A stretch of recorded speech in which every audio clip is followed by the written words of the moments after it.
আসসালামু আলাইকুম। আশা করি সবাই ভালো আছেন। আজকে আপনাদের জন্য ঝালমুড়ির স্পেশাল মশলার রেসিপি নিয়ে হাজির হলাম। আশা করি আপনাদের ভালো লাগবে। এই রমজানে মুড়ি মাখার সাথে এই মশলাটা বেশ জমে। খুব সহজভাবে আপনাদের সাথে রেসিপিটা শেয়ার করার চেষ্টা করেছি। যারা অনেক দিনের অপেক্ষায় ছিলেন তাদের তো উপকারী হবে, আর যারা জানেন তারা তো জানেন। চলুন তাহলে আজকে রেসিপিটাই দেখে নিয়ে আসি। প্রথমে আমি একটি ব্লেন্ডার জারে 1 টেবিল চামচ পোস্ত দানা, 1 চা চামচ পাঁচফোড়ন এবং কয়েকটা কালো গোলমরিচ দিয়ে দিব। তারপর আমি এখানে দিয়ে দিব 2 রকমের বাদাম। আপনারা চাইলে এখানে আরও কিছু বাদাম অ্যাড করতে পারেন, এতে টেস্টটা আরও ভালো আসবে। এরপর রসুন দিয়ে দিব। আমি রসুন এবং আদা টোটাল 1 কাপ করে দিয়েছি সম পরিমাণে। আপনারা যদি মশলাটা আর একটু কম করতে চান তাহলে পরিমাণটা একটু কমে নেবেন।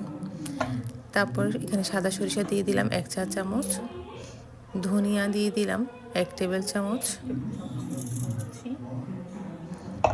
পেঁয়াজ কুচি দিয়ে দিচ্ছি হাফ কাপ,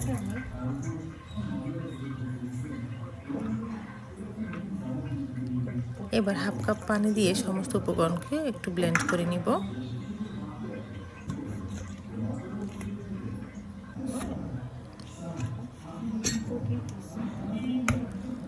আমি কাজটা সহজভাবে দেখানোর জন্য সব একসাথে ব্লেন্ড করে নিয়েছি। আপনাদের কাছে ব্লেন্ড করা থাকলে আলাদা আলাদা আপনারা একসাথে মিক্স করে নিতে পারবেন।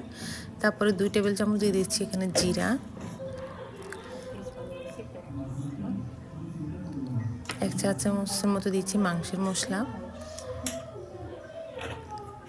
চাট মশলা দিয়ে দিলাম 1 চা চামচ, ধনিয়ার গুঁড়া দিয়েছি 1 চা চামচ এবং বিট লবণ হাফ চা চামচ, মরিচের গুঁড়া 1 টেবিল চামচ, হলুদের গুঁড়া 1 চা চামচ, লবণ পরিমাণ মতো। এই সমস্ত উপকরণগুলোকে আবার ভালো করে মিশিয়ে নেব। দেখুন খুব ভালো করে মিশানো হয়ে গিয়েছে। এবার এগুলোকে চুলায় নিয়ে যাওয়ার পালা।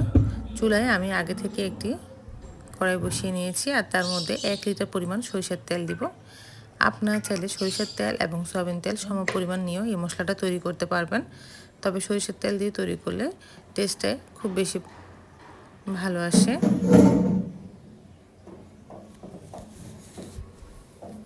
ভালো করে মিশিয়ে নেওয়ার পর এখানে 2টো তেজপাতা দিয়ে দিচ্ছি, 2 টুকরো দারচিনি আর 2টো জয়ত্রী, 2টো এলাচ আর একটা জয়ফলের 4 ভাগের 1 ভাগকে আমি এভাবে একটু ক্রাশ করে দিয়ে দিব।